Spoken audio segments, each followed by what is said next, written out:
Well, attacks on Iran's electrical system by the U.S. and Israel has begun.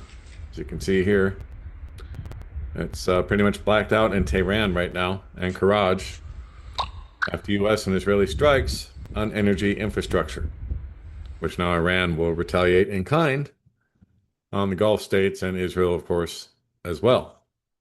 So Iranian state media reports electricity crews are working to restore power, but this is what we're looking at right now inside of Iran. Just after what? Trump gave him a 10-day extension or something like this. Every time these people in the West talk about peace, you know something else is coming. They talk about diplomacy as a distraction. That's all it is. That's all it is. And then they attack while they're supposedly doing diplomacy. That's been the pattern. And Iran has absolutely zero reason to trust in anything they say. And then now Erdogan in Turkey. He's threatening to join the war on Iran's side.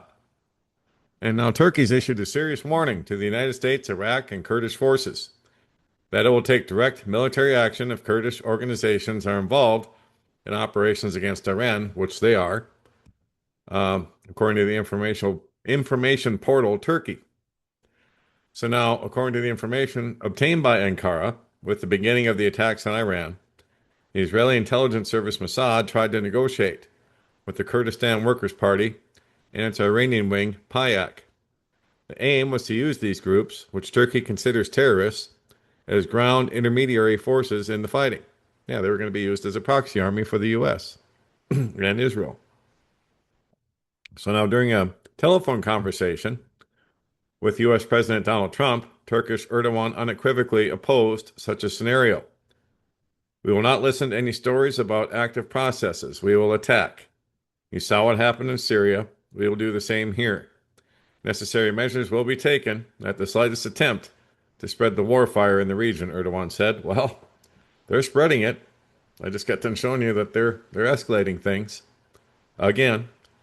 And they're also attacking Iranian universities and schools again, hospitals again. So now Iran will start returning fire in kind. And then here from the Blazing Press, this is a big story, guys. The United Arab Emirates, or the UAE, just seized $530 billion from Iran and erased every Iranian from Dubai. This is not a drill. The UAE just seized $530 billion. Unreal. So the United Arab Emirates just did something no Gulf state has ever done in modern history. They went after the money, all of it. $530 billion in Iranian assets have been seized. Every Iranian residency visa canceled. Every golden visa sold to Iranian families has been revoked. Every IRGC-linked trading company in Jebel Ali shut down. Iran's central bank, $507 billion in crypto stored in the UAE, frozen. So Dubai was Iran's only financial escape hatch from Western sanctions for decades. Iranian shadow companies routed billions in oil revenue through the UAE to survive. Now the UAE just cut that lifeline permanently. So do you understand what this means? Iran has just lost the financial oxygen it had left on the planet. All of it. It's gone.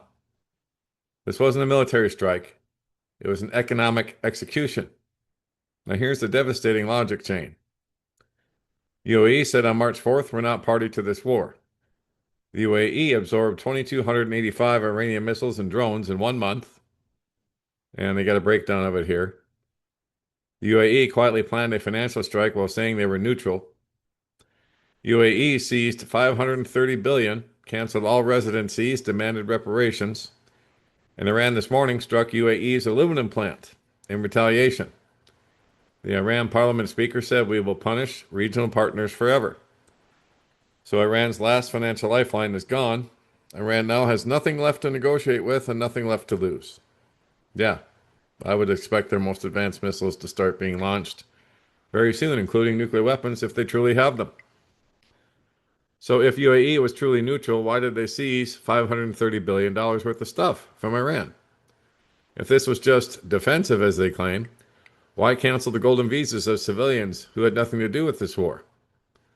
And of course, they're met with complete silence on these questions. This is the most dangerous economic move in the Gulf since 1979. Iran has just fired 2,285 projectiles at the UAE in 30 days, and they just got angrier. The IRGC attacked UAE's Email aluminum plant this morning after the seizure. The comparison that should terrify you. Iran, Iran launched 2,285 attacks on the UAE before they lost 533 or 530 billion. What do you think they do after? This is not about neutrality anymore. The UAE picked a side, and the side they picked just made Iran's 90 million people who have been bombed for a month furious. Prepare accordingly, and I would agree. This was a huge, huge escalation. Maybe not on the actual physical war front, but on the economic war front, this is devastating. To any country to lose 500 and some $1 billion, $500 billion. Unbelievable. So I would expect, yeah, things are going to get even worse from here. Now, we're going to talk about some false flags because that's what's coming next, I believe. Just like Tim Truth said here in this particular video, Draft 2026, they already have the plan, the Dirty Bomb Playbook. Mark Levin, of course, leading the charge, one of them leading the charge, along with all the talking heads on Fox News and so on, which I don't really keep track of. But anyway, Mark Levin's in this video, so I just thought it would be appropriate to pause it right there, because, of course, he's trying to sell all of the talking points for Israel and Donald Trump. They're lackey. So we'll start there. I'll put the link up for this video so you can listen to it if you like. There are a few F-bombs in there, just to let you guys know up ahead of time so you don't freak out on me. So yes, the Dirty Bomb Playbook. And like I wrote back on March 12th, the Epstein access is set to carry out the most blatant false flag in human history. I found this on X.com, and I agree with the author of this article on X. There is a false flag coming, and you can bet that Israel will be the perpetrator. Iran doesn't have to activate any sleeper cells in the U.S. or anywhere else. It's already holding the world at their mercy with the blockage of the Strait of Hormuz. All the signs are that the Epstein access is about to carry out a false flag to justify ground troops in Iran, or worse. They know they can't achieve their regime change goal through airstrikes alone, and the public won't support stronger action unless there's a powerful justification, such as a mass casualty event that they can blame on their enemy. Yep, that's what they do all the time. And Israel and the U.S. are two of the best in the world at it. So my hope is that by raising our collective voice and letting them know we're on to them, we can stop this madness, but I suspect it's already too late. Yes, it is. Unfortunately, it is. The decisions have already been made. The playbook is already in play. So the U.S. media is hyping the incoming Iranian drone attack like it's a major sporting event. Remember a couple of weeks ago when they were constantly talking about this? It might as well have been an on-screen countdown. Any second now, they kept telling us on every news channel, from Fox to CNN. And now they're coming up with something completely ridiculous.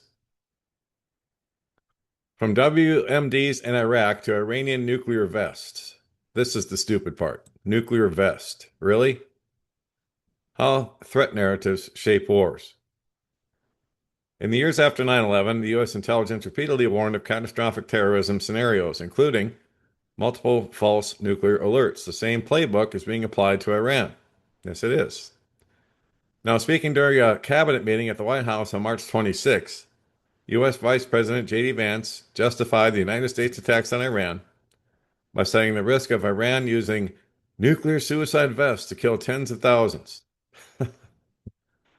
That claim is far more ludicrous than the previous lie that Iraq possessed weapons of mass destruction, right? They'd never found any. At least the WMD theory was purveyed using sexed up intelligence dossier on Iraq. In contrast, Vance's warning does not even attempt to seek a basis, scientific, technological, or intelligence. So, and like it says here, nuclear devices can broad belong to two categories: a test device, a bomb in the basement, or a deliverable nuclear weapon. The former is something that can initiate an uncontrolled nuclear fission reaction and could be used as a small room. The latter is a sophisticated, robust, reliable, and miniaturized nuclear device that has the warhead, safety arming, implosion, initiator mechanisms, tamper, reflector, and casing, all capable of withstanding travel atop a missile at supersonic speed and re-entry heat.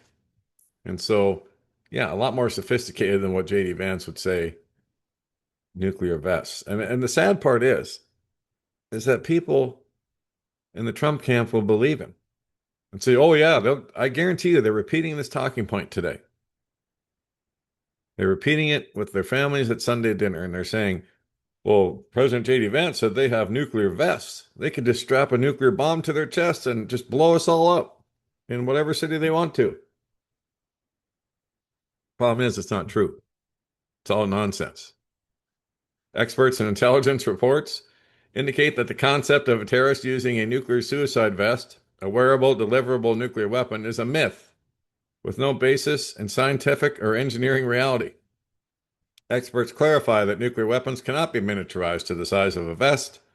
The smallest and lightest fission bomb ever deployed, the US W-54 Davy Crockett warhead, weighed 35 kilograms, including its casing, and is not wearable. I suppose you could put it in a backpack, right? I mean, that'll be the next thing they'll say. Because they got to gin up the fear. And they've got to gin up justification for this war, especially now that it's going to turn into a ground war. It's inevitable. And Iran's ready for it. And when the U.S. executes it, there's going to be a lot of casualties. It's going to be a huge boondoggle. So, anyone would think that Iran had a fleet of killer drones just waiting off the California coast, but that can't be because Trump says he's destroyed the Iranian Navy. Even if one vessel had slipped through the net and reached the other side of the world, the U.S. Navy would surely detect it and take it out, right? So, yeah, they're trying to convince us that Iranian drones are here, the sleeper cells are here, and that they're all going to get us. And now there's also scare tactics with Iranian nuclear vests that they're going to strap nuclear weapons to their chests and blow us all up in all of our big cities. It's just ridiculous. However, they are setting us up for the big false flag because the Epstein access is set to carry out the most blatant false flag in human history. You've got Laura Loomer, another Trump cult supporter, right? Running around telling everybody that there's going to be another 9/11 in the U.S. soon, and that's going to be 10 times worse. You think she doesn't know? Of course she knows. That's why they have her out there talking about it. So, wow, guys, time to get ready because it's coming to the so-called homeland here in the United States very, very soon as the war in Iran keeps escalating. And with this huge announcement by the UAE on how they're seizing 530 billion from Iran in cryptocurrency and other assets, and they're kicking everybody out. Wow. That's a major escalation, guys. So I say prayed up and prepped up at all times. And so don't forget, don'tspeaknews.com is home base for all that we do. I put a lot of things here I just don't get that I can't report on anywhere else. Over 3,000 articles now and going strong. And I want to thank everybody for all the support that you've been giving. I just put up this story here late last night about Iran hacking Kash Patel's email. And it wasn't just his FBI email. They exposed him going way back. So, and there's also evidence there that Epstein is, yes, he's still alive. He didn't kill himself, and he was redacted to Israel during a black op. So I put that story up late last night. And then I put this one up as well yesterday. The entire U.S. Marine Corps receives notification to be ready for immediate deployment. And that letter, if you want to see it, is right there from that tweet. And all this and much, much more here at don'tspeaknews.com. If you'd like to subscribe or contact me, there'll be a pop-up while you're reading an article here, just one. And you can fill in your email into the little box, click on subscribe, and then you'll be notified every time there's a new posting, video, what have you. Don't Speak News at Proton Mail is how you get in touch.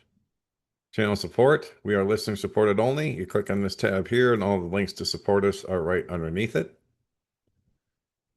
And Rumble, BitChute, Telegram, all the places to find us around the internet are right here.